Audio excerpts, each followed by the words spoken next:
பிதாவாகிய தேவனிடமிருந்தும் ஆண்டவராகிய இயேசு கிறிஸ்துவிடமிருந்தும் நம் அனைவருக்கும் கிருபையும் சமாதானமும் வருக கடவுது.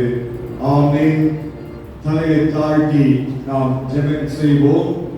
நியாயத்தீர்ப்பின் நாள் நெருங்குதே, நேசபர காலமாகுதே என்ற கவியை மாறி நாம் ஆண்டவருடைய சமூகத்திலே நியாயத்தீர்ப்பின் நாள் நமக்கு எச்சரிப்பின் தொனியை கொடுப்பதற்கு ஆயத்தப்பட அந்த கவியை பாடி ஆண்டவருடைய சமூகத்திலே நம்மை அர்ப்பணிப்போம்.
நியாய தீர்ப்பை நினைவு கூறும் ஞாயிறு.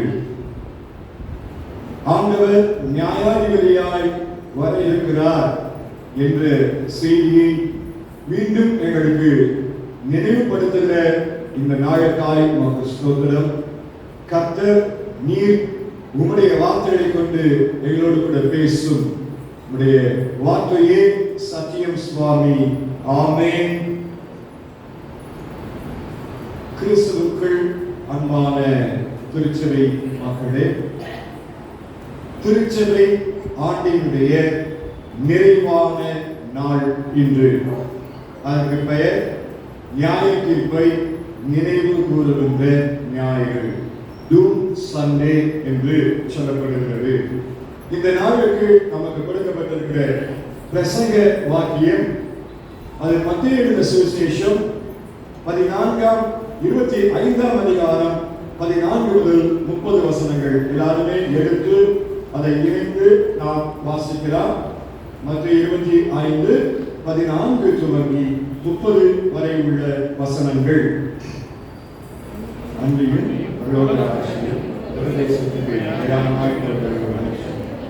ஊழியக்காரரை அழைத்து ஆசிரியர் வசமாயிருப்பது போல் இருக்கிறது. அவருடைய திறமைக்கு தக்கதாய் ஒருவரிடத்தில் 5 தாளந்தும், ஒருவரிடத்திலே 2 தாளந்தும், ஒருவரிடத்திலே 1 தாளந்துமாய் கொடுத்து உடனே பயன்படுத்துவார். 5 தாளந்தை வாங்கினவன் போய் அவளை கொண்டு வியாபாரம் பண்ணி வேறு 5 தாளந்தை சம்பாதித்தார். அப்படியே 2 தாளந்தை வாங்கினவனும் 2 தாளந்தை சம்பாதித்தார். 1 தாளந்தை வாங்கினவனோ போய் நிலத்திலே தோண்டி எஜமானுடைய பணத்தை உதைத்து வைத்தார். வெகுகாலம் ஆன பின்பு அந்த ஊழியக்காரரை எஜமான் திரும்பி வந்து அவர்களிடத்திலே கணக்கு கேட்டார். அப்பொழுது 5 தாளந்தை வாங்கினவர் வேறு 5 தாளந்தை கொண்டு வந்து, ஆண்டவனே 5 தாளந்தை எடுத்து ஒப்பிட்டே அவரை கொண்டு இதோ வேறு 5 தாளந்தை சம்பாதித்தேன் என்றார். அவருடைய எஜமான் அவரை நோக்கி, நல்லது, உத்தமமும் உண்மையான ஊழியக்காரனே, புத்தகத்திலே உண்மையாக இருந்தார், நேரத்திலே நீ அதிகாரியை வைக்கிறேன், எஜமானுடைய பிரவேசி என்றார். 2 தாளந்தை வாங்கினவரும் வந்து கொண்டு ஆண்டவனே 2 தாளந்தை எனக்கு ஒப்புவித்தீரே, அவைகளை கொண்டு இதோ வேறு 2 தாளந்தை சம்பாதித்தேன் என்றான். அவனை எச்சமான் அவனை நோக்கி, நல்லது, உத்தமம் உண்மையான ஊழியக்காக கொஞ்சத்திலே உண்மையாயிருந்தால் நேரத்தில் நேர்மையாக வைப்பேன், நிஜமாக சிறுச்சுகள் பேசி என்றார்.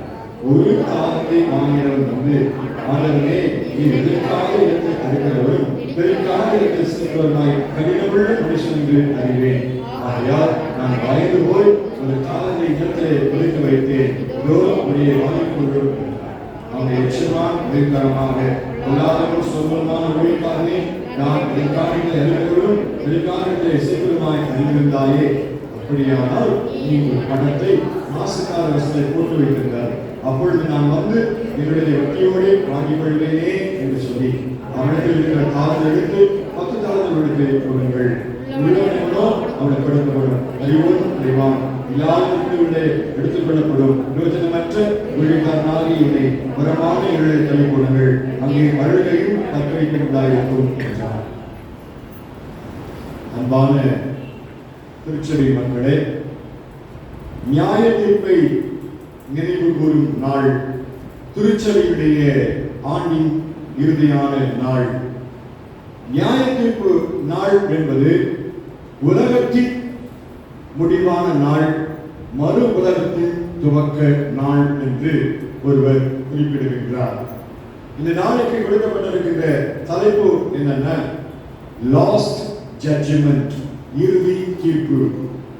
இந்த நாளுக்குரிய மைய பொருள் நாம் ஞானப்பாடு புத்தகத்தில் திரும்பி பார்க்கிற போது அதிலே குறிப்பிடப்பட்டிருக்கிறது, கரைப்பட்ட ஆத்துமாக்கள் இங்கு சுத்தம் ஆகாவிட்டால் நியாயம் தீர்க்கப்படும். கரைப்பட்ட ஆத்துமாக்கள் இங்கு சுத்தப்படாவிட்டால் நியாயம் தீர்க்கப்படும். எனக்கு சிறந்த உதாரணம் பணக்காரன் லாசரு, ஐஸ்வர்யவான் லாசரு. வேலைக்கிழமை நம்ம செஞ்சிட்டோம், எந்த தவறுமே அவன் செய்யல, உதவி செய்யாமல் அவன் கடின இதயத்தோடு இருந்ததினாலே அவன் நியாயம் தீர்க்கப்பட்டான் என்று நாம சொல்லிட்டோம். அதே போல இன்னைக்கு சுருக்க ஜெபமா நாம ஜெபித்த அந்த காரியம், அதுல வார்த்தை, ஆண்டவரே உங்களுடைய வல்லமையை வெளிப்படுத்திக் கொண்டு எங்கள் அண்டை வாரும் என்று பரிவாக்கியம் சொல்லுகின்றது. அதே போல சுருக்க ஜெபத்திலும் நாம் அதை தெளிவாய் பார்க்க முடியும். பரிவாக்கியத்துல ஆண்டவர் அந்நாளிலே மகிமைப்படத்தக்கவராயும் விசுவாசமுடைய யாவரிடத்திலும் ஆச்சரியப்படத்தக்கதாயும் வருவார். அவர் உலகத்தை நீதினாலும் ஜாதிகளை தமது உண்மையினாலும் நியாயம் தீர்ப்பார். ஆக இதற்குரிய பரிவாக்கியம், இதற்குரிய ஜெபம், சுருக்க ஜெபம் எல்லாருமே எல்லா காரியங்களிலும் நியாய தீர்ப்பை நமக்கு உணர்த்தி காட்டுகிறதை நீங்களும் நான் நன்றாய் அறிந்திருக்கின்றோம். அதிலும் இந்த மத்திய 25ஆம் அதிகாரத்துல 3 ஓமைகள் நமக்கு அங்கு சொல்லப்படுகிறது. அந்த 3 ஓமைகள், முதல் ஓமை 25ஆம் அதிகாரம் 1 - 13 வசனங்கள் என்ன சொல்கிறது? ஒவ்வொருடைய ஆவிக்குரிய காரியங்களுக்கு அவர்கள் மட்டும்தான் பொறுப்பு, அவர்கள் மட்டும்தான் பொறுப்பு. இரவல் வாங்க முடியாது. எண்ணெயை போய் புத்தி இல்லாதவர்கள் இரவல் கேட்கிறாங்க, அது கூடாத காரியம். அவருடைய ஆன்மீக காரியத்திற்கு கர்த்தரோடு உறவு முறைக்கு ஒரு தனிப்பட்ட ஒரு மனிதன் மட்டும்தான் பொறுப்பு என்பதை அந்த ஓமை நமக்கு சுட்டி காட்டுகிறது. Each and every person responsible for his or her spiritual condition. We cannot borrow it. யாருக்கும் இரவல் வாங்கவே முடியாது. இரண்டாவது கொடுக்கப்பட்டிருக்கிற ஓமை, இன்றைக்கு நாம் சிந்திக்க வேண்டிய ஓமை, அதில் என்ன நமக்கு சொல்லப்படுது? necessity of using our talents entrusted to us. நமக்கு கொடுக்கப்பட்டிருக்கிற பொறுப்புகள் அதுல முறையாய் உத்தமமாய் நிறைவேற்றுகிறோமா? மூன்றாவதாக கொடுக்கப்பட்டிருக்கிற ஓமை 31ஆம் வசனத்தில் 46 ஐயர் வாசக சுவிசேஷ பகுதி, அது நமக்கு என்ன சொல்கிறது? importance of fulfilling others need. மற்றவருடைய தேவைகளை சந்திப்பதற்கு நாம் ஆயத்தமாக இருக்கிறோமா? தருணம் கிடைக்கிற போது நன்மை செய்வதற்கு ஆயத்தமா? இந்த 3 ஓமைகளும் எதை நோக்குகிறது? பரலோக ராஜ்யத்தின் மகிமையை நமக்கு சுட்டிக்காட்டுகிறது. அதை நிறைவேற்றுகிற போது பரலோக ராஜ்யத்திலே நியாய தீர்ப்பிலே ஆசீர்வாதம் உண்டு. நிறைவேற்றாத போது நியாய தீர்ப்பை நாம் சந்திக்க வேண்டும். அதுதான் ஆண்டவர் இந்த நியாய தீர்ப்பை நினைவு கூறும் நாளில் உங்களுக்கும் எனக்கும் நினைவுபடுத்துகிறவராக இருக்கின்றார். இன்றைக்கு கொடுக்கப்பட்டிருக்கிற பிரசங்க பகுதி மத்தேயு 25:14-30 வசனங்களின் அடிப்படையில் நாம் சிந்திக்க இருக்கின்றோம். இங்கேயே நாம் நம்முடைய கரைகளை துருத்திக் கொள்ள ஆயத்தப்பட வேண்டும் என்று சொல்லி உங்களையும் என்னையும் ஆண்டவர் அழைக்கின்றார். முதலாவது, உத்தமமாய் செயல்பட்டவர்கள். உத்தமமாய் செயல்பட்டவர்கள். நம்மை ஆண்டவர் படைத்தார், பராமரிக்கிறார், போஷிக்கிறார், வழிநடத்துகிறார். யாருமே இதை மறுக்க முடியாது. அதே போல் சில பொறுப்புகளை உங்களுக்கும் எனக்கும் ஆண்டவர் கொடுக்கிறார். அந்த பொறுப்புகளை நிறைவேற்ற வேண்டும் என்று ஆவல் அவருக்கு இருக்கிறது. முறையாய் நிறைவேற்ற வேண்டும் என்று அவர் விரும்புகின்றார். 1 கொரிந்தியர் 4:2 வசனம். 1 கொரிந்தியர் 4:2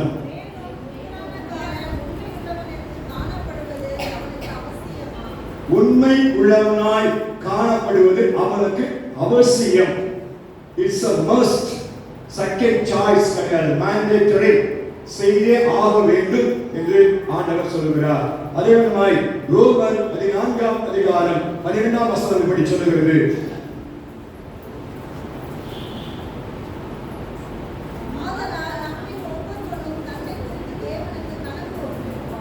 கணக்கு யாருக்கு ஒப்புவிக்கணும்?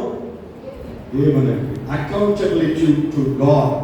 மனுஷனுக்கு ஏமாற்றலாம், கடவுளை ஏமாற்ற முடியாது.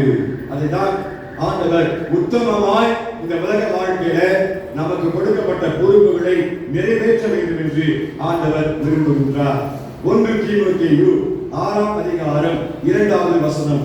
1 தீமோத்தேயு 6:2 வசனம்.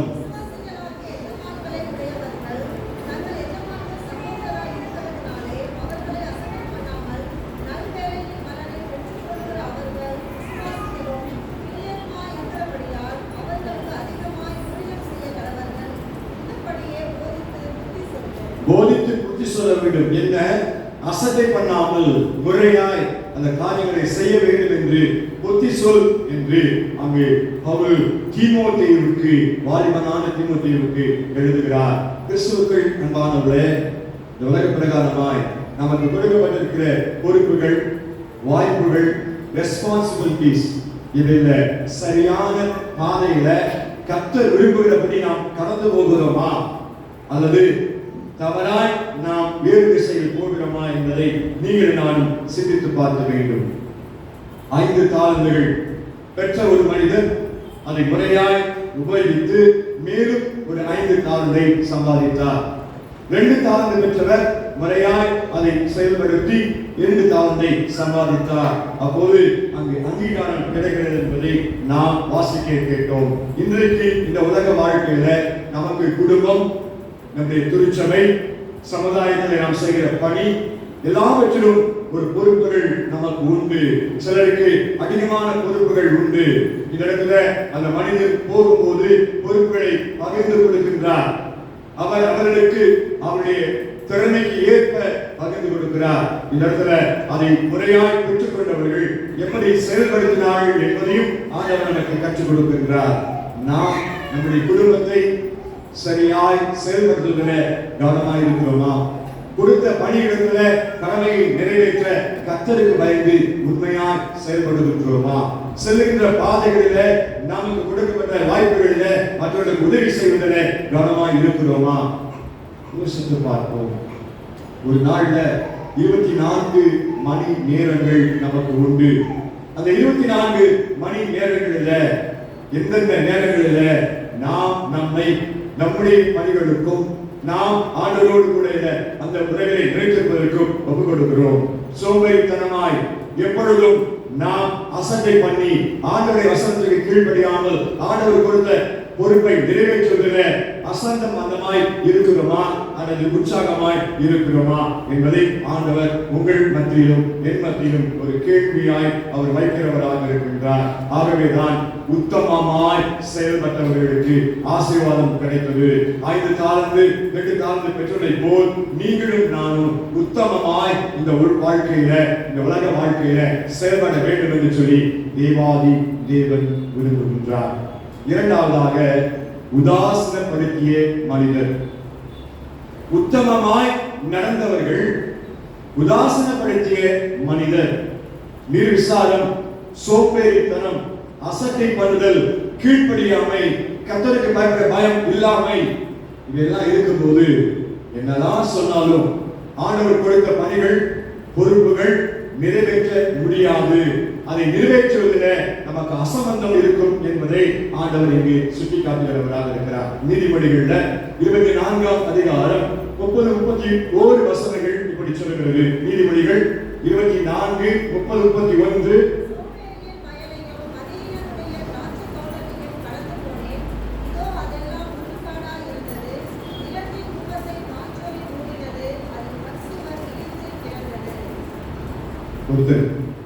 கொடுக்கப்பட்ட நிலத்தை பண்படுத்தாமல், பயிர் செய்யாமல் அது எப்படி அங்கு நிராகரியாய் விடப்பட்டிருக்கின்ற நீதிபதியின் ஆசிரியர் நமக்கு உணர்த்தி காட்டுகிறார். இந்த நீதிபதிகள் 24ஆம் அதிகாரம் 30-31 வசனங்களில் அதை நாம் இப்போது வாசிக்க கேட்கிறோம். மிக தெளிவாய் இப்படி நாம் இருக்கலாகாது என்று அவர் கற்றுக் கொடுக்கின்றார்.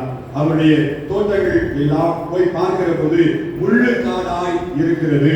நிலத்தின் ஒவ்வொரு காரியத்தையும் அது காஞ்சொலி, அது மூடி இருக்கிறது. தேவையற்ற காரியங்கள் நம்முடைய ஆன்மீக வாழ்க்கையில மேலோட்டமாய் நமக்கு மூடப்பட்டிருக்குமானால் கர்த்தர் நமக்கு கொடுத்திருக்கிற தாளந்துகளை நாம் பயன்படுத்த முடியாது. கர்த்தர் கொடுக்கிற தாளந்துகள், பாடுகிற தாளந்து கர்த்தருக்காய் பயன்படுத்தப்பட, வாசிக்கிற இசையை வாசிக்கிற தாளந்துகள் கர்த்தருக்காய் பயன்படுத்தப்பட, ஒருவருக்கு ஒருவர் புத்தி சொல்லுகிற அந்த தாழ்ந்து நமக்கு இடையில் உண்டு. அதை போய் மற்றவர்களுக்கு பகிர்ந்து கொள்ள, கிறிஸ்துவுக்குள் அவர்கள் வழிநடத்தப்பட நாம் ஒப்புக் கொடுக்க வேண்டும். அவையெல்லாம் மூடப்பட்டு இருந்ததானால் பயம் இல்லை என்று ஆண்டவர் கற்றுக் கொடுக்கின்றார். நீதிமொழிகள் 18ஆம் அதிகாரம் 9ஆம் வசனத்திலும் ஒரு குறிப்பை ஆண்டவர் சொல்லுகின்றார். நீதிமொழிகள் 18:9. தன்னுடைய வேலையிலே அசதியாய் இருக்கிறவன் அழிவை உண்டாக்கினவனுக்கு சமமாய் இருக்கிறான் என்று அந்த வசனம் சொல்லுகிறது. அவன் இன்றைக்கு நம்முடைய வாழ்க்கையில கொடுக்கப்பட்ட பொறுப்புகளில முறையாய், சரியாய், உத்தமமாய் செயல்படாமல் அசட்டை செய்கிற மக்களாய் நாம் இருக்கிறோமா? சிந்தித்து பார்ப்போம். 2 தெசலோனிக்கேயர் 3ஆம் அதிகாரம் 11ஆவது வசனத்தை வாசிப்போம். 2 தெசலோனிக்கேயர் 3ஆம் அதிகாரம் 11ஆவது வசனம்.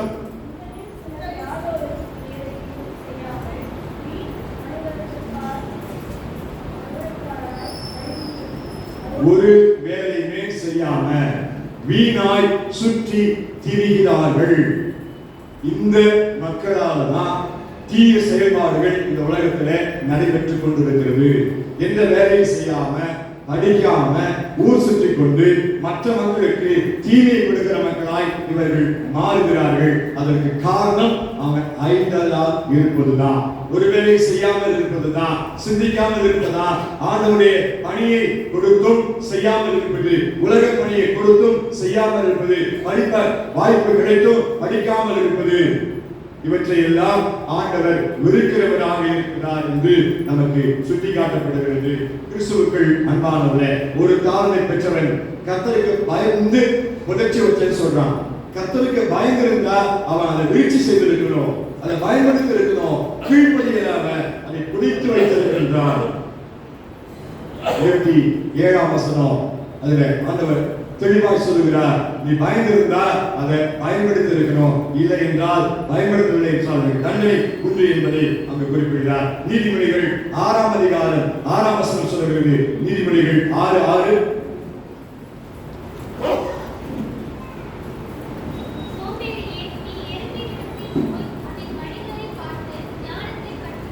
ஞானத்தை எறும்புட்ட போய் கத்துக்கோ.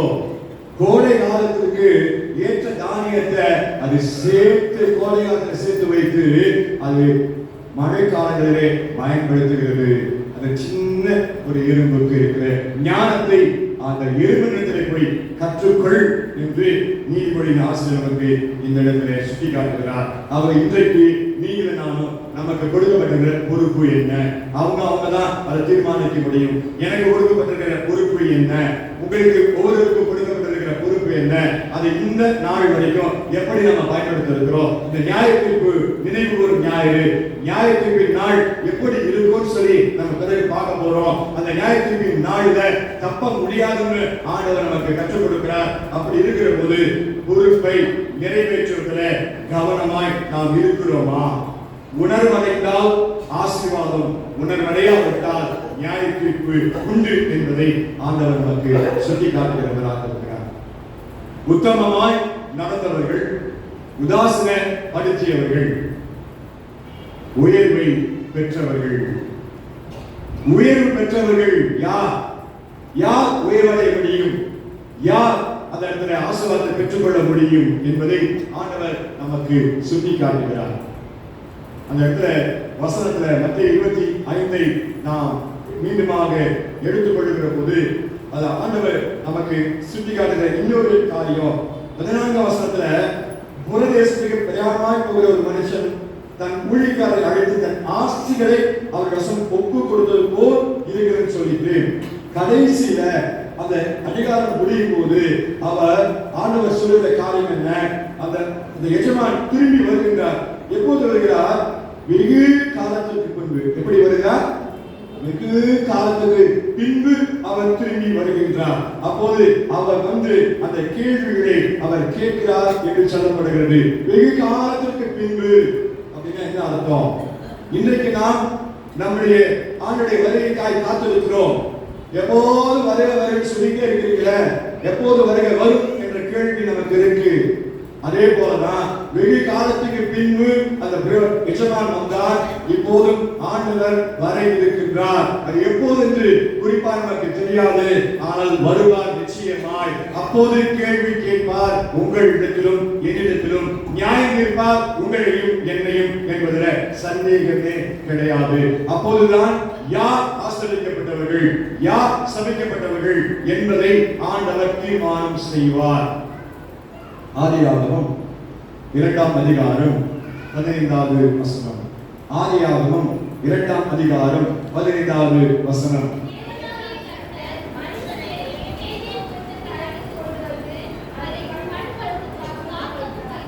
பண்படுத்தவும் காக்கவும் வைத்தார். அந்த பொறுப்பு மனுக்குலத்திற்கு கொடுக்கப்பட்டது.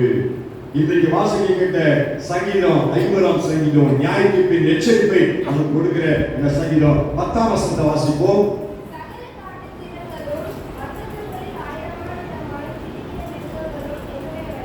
எல்லாம் என்னுடையவைகள், இதை பராமரிக்கிற பொறுப்பை, நிலத்தை பண்படுத்துகிற பொறுப்பை உங்கள் இடத்துல நான் கொடுத்திருந்த பிதா ஆதியிலே சொல்லியிருக்கின்றார். ஆனால் அதை நிறைவேற்ற முடியாமல் போனதை நாம் நிச்சயமாய் அறிந்திருக்கின்றோம். கர்த்தர் அந்த நேரத்தில் கொடுத்த பொறுப்பை அவர்கள் தவறவிட்டார்கள், கீழ்ப்படியாமையினாலே வீழ்ந்து போனார்கள். அதனால்தான் பாவம் இந்த உலகத்தில் வந்தது என்பதை நாம் நன்றாக அறிந்திருக்கின்றோம். அப்படி நியாயத்தீர்ப்பில நாம் தப்பிக்கொள்வதற்கு ஆயத்தப்பட வேண்டும் என்று சொல்லி தேவன் விரும்புகிறார். இந்த வாசிக்கின்ற சங்கீதம் 50 பார்க்கிறோம். வல்லமையுள்ள தேவனாகிய கர்த்தர், முதல் வசனம், வசனத்தில் சூரியன் உதிக்கும் திசை தொடங்கி அது அஸ்தமிக்கும் திசை வரைக்கும் உள்ள பூமியை கூப்பிடுகிறார். எதற்கு?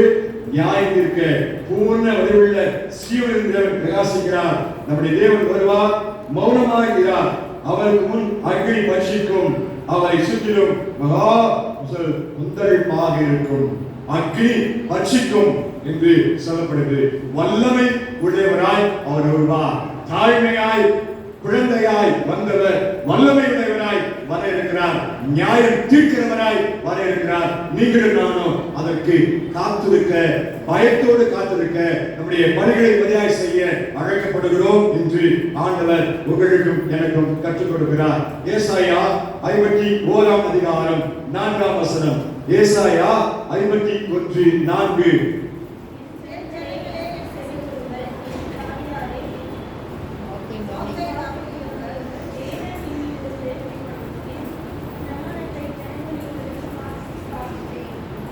தேவனுக்கு ஒருவருக்கே விரோதமாய் பாவம் செய்து உமது கண்களுக்குமாய் பொல்லாமலை நடப்பித்தேன். நீ பேசும் போது உங்களுடைய நீதி விளங்கவும், நீ நியாயம் இருக்கும் போது உங்களுடைய பரிசுத்தம் விளங்கவும் அதை அறிக்கையிடுகிறேன். பாவங்களை அறிக்கையிட்டு நியாயத்திற்காய் காத்திருக்க தீர்க்கதரிசி கற்றுக் கொடுக்கிறார். 2 கொரிந்தியர் 5ஆம் அதிகாரம் 10ஆம் வசனம் சொல்கிறது. 2 கொரிந்தியர் 5:10.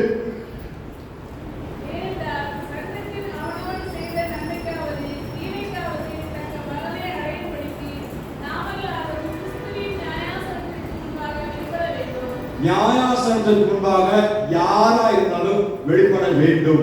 அங்க சலுகை எல்லாம் கிடையாது.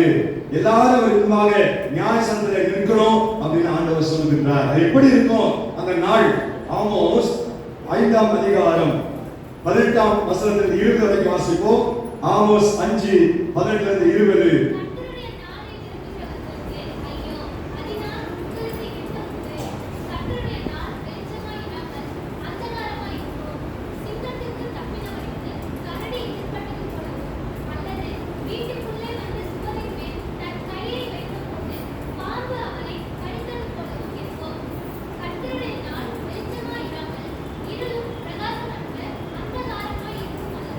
அந்தகாரமாய் இருக்கும் அல்லவோ? ஆண்டவர் கிருபை நிறைந்தவர் தான், அன்பு நிறைந்தவர் தான், நம்மை நேசிக்கிறவர் தான், தன்னை அர்ப்பணித்தவர் தான், நமக்காய் உயிரை கொடுத்தவர் தான். ஆனால் மீண்டும் அவர் வருகிற போது எச்சரிப்பை நமக்கு கொடுக்கிறார். கொடுத்த வாய்ப்பு 2025ஆம் ஆண்டுல நவம்பர் மாசம் 23ஆம் தேதி நாம ஆலயத்தில் அமர்ந்திருக்கின்றோம். அவர்களுடைய வயதுக்கு ஏற்ப எத்தனையோ முறை இந்த பிரசங்கத்தை நாம கேட்டிருப்போம். எத்தனையோ முறை இந்த வார்த்தைகள் நம்முடைய உள்ளத்தில் பதிக்கப்பட ஆண்டவர் உதவி செய்திருப்பார். அலட்சியப்படுத்தி இருக்கிறோமா? ஏற்றுக்கொண்டு இருக்கிறோமா? அதை யோசித்து பார்ப்போம். அலட்சியப்படுத்தி இருந்தால் இந்த நாளில அதை மாற்றிக்கொள்வோம். நாம் அலட்சியப்படுத்தாமல் விசுவாசத்தில் இருந்தால் இன்னும் அந்த விசுவாசத்தை உறுதிப்பட செய்வோம். அப்போது ஆண்டவர் நம்மை ஆசீர்வதிப்பார். மத்திய 21ஆம் அதிகாரம் 33ஆம் வசனம் சொல்லுகிறது. மத்திய 21:33.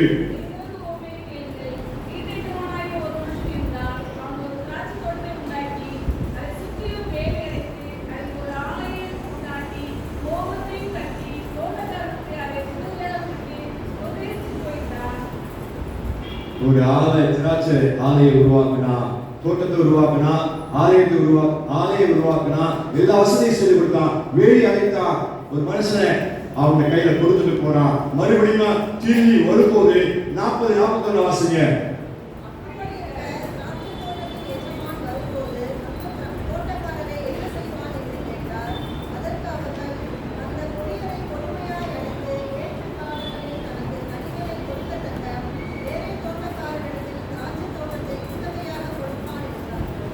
அவன் திரும்பி வருகிற போது, கனியை கேட்ட போது அவன் வேலைக்காரரை அழைக்கிறான். 2வது முறை அனுப்புகிறது, அவரை அழைக்கிறான். தன்னுடைய குமாரனை கொலை செய்கிறான். அப்பொழுது அந்த தோட்டமானது வேறு ஒருவருக்கு கொடுக்கப்படுகிறது. இன்றைக்கு நாமும் ஆண்டவருடைய வருகைக்கு ஆயத்தமாக இருக்கிறோம். கர்த்தருடைய வருகையில நியாயம் தீர்க்கப்பட வேண்டியது அவசியம் என்பதை உணர்ந்து உழைப்பின் மேன்மையை நாம் உணர வேண்டும். ஏமாற்ற முடியாது. நான் உழைக்கிறேன்னு சொல்லி ஆண்டவரை ஏமாற்ற முடியாது. சக மக்களை நாம ஏமாற்றலாம் எளிதா, ஆண்டவரை ஏமாற்ற முடியாது. ஒரு அப்பா நிறைய சொத்து அவருக்கு இருந்துச்சு. தன்னுடைய மகன், ஒரே மகன் கூப்பிட்டு, எனக்கு சொத்து நிறைய இருக்கு, ஆனா நீ உழைத்து சம்பாதித்தால் மட்டும்தான் இந்த சொத்தை நான் உனக்கு எழுதி வைப்பேன், இல்லைன்னா அநாத ஆசிரமத்தில் தான் அதை எழுதி வைப்பேன்னு சொல்லி தெளிவா சொல்லிட்டார். இவன் எவ்வளவோ கேட்டு பார்த்தா, கொஞ்சமா எனக்கு கொடுத்துருங்கன்ட்டு முடியாதுன்னு சொல்லிட்டார். சரி, அவங்க அம்மா கூப்பிட்டாங்க. அப்பா பிடிவாதக்காரர், சொல்றதை செய்வார். நீ ஒழுங்கா வேலைக்கு போயிடணும்னு சொல்லி பார்த்தாங்க. அவன் கேட்கல, அந்த அம்மா மனசு கேட்கல. அந்த பையனை கூப்பிட்டு, ஒரு நாள் வீட்டில் இருக்காத, நான் உனக்கு சாப்பாடெல்லாம் கட்டி தரேன், அதை எடுத்துக்கிட்டு தூர இடத்துல போய் எங்கேயாவது உட்காந்துக்கிட்டு நான் கொஞ்சம் காசு தரேன், அதை எடுத்துக்கிட்டு வந்து அப்பா நான் சாயந்தரம் கொடுத்துரு, அப்பா நான் வேலைக்கு போய் சம்பாதிச்சேன் இன்னைக்கு அப்படின்னு கொடுத்துருன்னு சொன்னான். சரின்னு அவன் ஒப்புக்கிட்டான். கிளம்பி போனான். மாலை அணைச்சு அவங்க அப்பா வீட்டுக்கு பின்னால் உட்காந்துருந்தாரு. வந்தான், காசை கையில் கொடுத்தான். உடனே அவர் என்ன செஞ்சார் தெரியுமா? வீட்டாப்புல நெருப்பு மூட்டிட்டு இருந்துச்சு, அந்த காசு தூக்கி நெருப்புல போட்டார். நீ இப்போ காலையில போன மாதிரியே திரும்பி வந்திருக்க, ஒன்றை எந்த விதமான கலைப்புமே எனக்கு தெரியல, இது சம்பாதிக்கல, வேற யாரோ ஒன்று கொடுத்துருக்காங்கன்னு சொல்லிட்டார். அடுத்த நாள் வந்துச்சு, அம்மா இன்னொரு ஆலோசனை சொன்னாங்க. ஏண்டா போயிட்டு கொஞ்சம் தலையெல்லாம் கலைச்சிட்டு கொஞ்சம் டயர்டா வர மாதிரி வரக்கூடாதா? நாளைக்கு நீ வரும்போது வேகமா ஓடி வந்து அவர்கிட்ட அந்த காசை கொடுன்னு சொன்னார். சரி, அடுத்த நாள் வந்துச்சு, போனா திரும்பி வேகமா ஓடி வந்தான். இறக்க இறக்க அப்பாவுக்கு முன்னால் வந்து காசை கையில கொடுத்தான். மறுபடியும் தூக்கி அந்த நெருப்புல எரிச்சிட்டார். அப்ப அவர் சொன்னாரு, நீ நாள் பூரா உழைச்சிருந்தீங்கன்னா இப்படி ஓடி விட முடியாது. நீ ஓடி இருக்க, இன்னைக்கும் நீ வேற காசு கொடுத்தத வாங்கிட்டு வந்திருக்கிற அப்படின்னு நெருப்புல எரிச்சிட்டார். அடுத்த நாள் வந்துச்சு, அம்மா கூட்டாங்க கொண்டு, இதுக்கப்புறம் என்னால ஒன்றும் செய்ய முடியாது, இன்னைக்கு ஒழுங்கா போய் நீ ஏதாவது வேலை செஞ்சு கொஞ்சம் காசையாவது எடுத்துட்டு வந்துருன்னு சொன்னாங்க. அப்பா போயிட்டான், வேலை செஞ்சுட்டு முறையா வேலை செஞ்சு காசை கொண்டாந்து அப்பா கையில கொடுத்தான். கொடுத்த உடனே மறுபடியும் நெருப்புல தான் எரிஞ்சாரு. ஆனா இவன் அந்த நிக்க உடனே போய் நெருப்புல கையை விட்டு அந்த காசை கையில எடுத்தான். அப்பதான் அப்பா சொன்னாரு, இன்னைக்கு தான் நீ உழைச்சு சம்பாதிச்சிருக்கிற, இது வரைக்கும் நான் தூக்கி எழுதி போய் எடுக்கல, அந்த கரிசனம் உனக்கு இல்ல, அந்த பாரம் உனக்கு இல்ல, இன்னைக்கு நான் தூக்கி போட்ட உடனேயே எந்த ஒன்றும் பேசல, நேர போய் நெருப்புன்னு பார்க்காம அதை கை விட்டு எடுத்தியே, இன்னைக்கு தான் ஒழுங்கா உழைச்சு நீ சம்பாதிச்சிருக்கிற. ஆகவே நான் உன்னை இனிமேல் தொடர்ந்து இதே போல் உழைப்பதற்கு நீ ஆயத்தமாய் இருக்க ஒப்புக்கொடுங்கன்னு சொல்லி அவனை ஆசீர்வதித்தார். கிறிஸ்துவுக்குள் அன்பானவர்களே, இந்த உலக வாழ்க்கையில உங்களுக்கும் எனக்கும் நிறைய பொறுப்பு கொடுக்கப்பட்டிருக்கிறது. ஒவ்வொரு நாளும் ஆண்டவர் நம்மை பார்த்து கொண்டே இருக்கிறார். இந்த உலகத்தின் மக்கள் பார்க்கலனாலும் பரவாயில்ல, அவர் பார்த்து கொண்டிருக்கிறார். உன்னுடைய பணியை எப்படி நாம செய்யறோம், கொடுக்கப்பட்ட பொறுப்பை எப்படி நாம நிறைவேற்றுறோம், ஆலய ஆராதனைக்கு வருவதில் நாம் எப்படி கவனமா இருக்கிறோம், ஆலயத்தின் காரியங்களை நாம் எப்படி ஒப்புக் கொடுக்கிறோம், எப்படி நாம் உதாரணமாய் மற்றவர்களுக்கு கொடுக்கிறோம், இவற்றையெல்லாம் அவர் கணக்கு வைத்திருக்கிறார். புத்தகங்கள் திறக்கப்படும், அப்பொழுது அங்கு இருக்கிற ஒவ்வொரு காரியம் வாசிக்கப்படும். அதன் அடிப்படையில் நியாய தீர்ப்பு இருக்கும். சிபாரிசுக்கு அங்கே இடமில்லை. எம்எல்ஏ, எம்பி, மற்ற சிபாரிசு இல்லை. கர்த்தரே நியாயாதிபதி, கர்த்தரே நியாயாதிபதி. அவர் யார்கிட்ட கேட்க மாட்டாரு, அவர் பார்த்ததையே அவர் நியாயம் தீர்ப்பார்.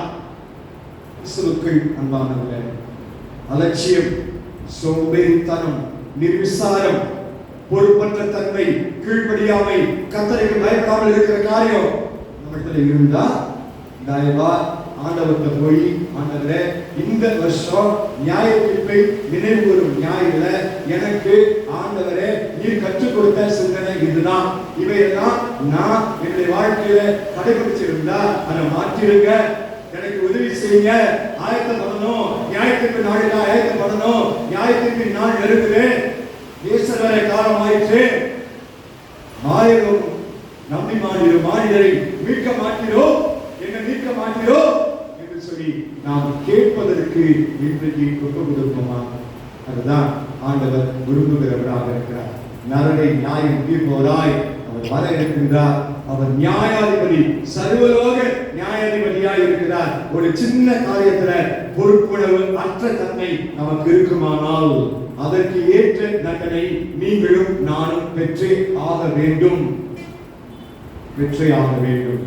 தலையை தாழ்த்தி ஆண்டுடைய கருத்தில் ஒப்புக் கொடுப்போம், தற்பரிசோதனை செய்வோம். இந்த உலக வாழ்க்கையில எனக்கு ஆண்டவர் மறுபடியும் ஒரு வார்த்தை கொடுத்திருக்கிறார்.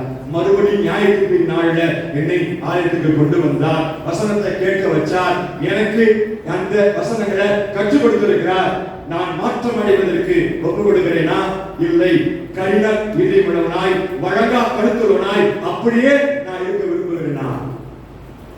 சிந்திப்போம். எல்லாரும் ஆண்டவருடைய கருத்துல நம்முடைய நிர்விசாரமான தன்மைகளை, நம்முடைய அலட்சியத்தை, உதாசீனப்படுத்தின நிலையை ஒரு தாளந்து வாங்கின மனிதன் புதைத்து வைத்தானே, அதே போல் நாமும் இன்றைக்கு புதைத்து வைத்திருக்கிறோமா? யோசித்து பார்க்க அழைக்கப்படுகின்றோம். அன்பின் ஆண்டவரே, உமக்கு நன்றி. நியாயத்தீர்ப்பிலே நீர் எங்களுக்கு நீதி செய்கிறவராய், எங்களை நியாயம் தீர்ப்பவராய், வல்லமையோடு நீர் வர இருக்கிறீர். அந்த பயம், அந்த உணர்வு எங்களுக்கு வேண்டும். கர்த்தாவே, எங்களை அர்ப்பணிக்கிறோம். நீர் எங்களை பார்த்து ஆசீர்வதிக்கப்பட்ட மகளே, வாருங்கள், உலகம் தொடர்ந்து கொள்வதாய் உங்களுக்காய் ஆயத்தம் செய்திருக்கிற இந்த மகிமையான ஆசீர்வாதத்தை பெற்றுக் கொள்ளுங்கள் என்று எங்கள் அழைக்க எங்களை அர்ப்பணிக்கிறோம். ஆசீர்வதியும் பாதுகாத்துக் கொள்ளும், வழிநடத்தும். இயேசுவின் நாமத்தில் பிதாவே, ஆமென்.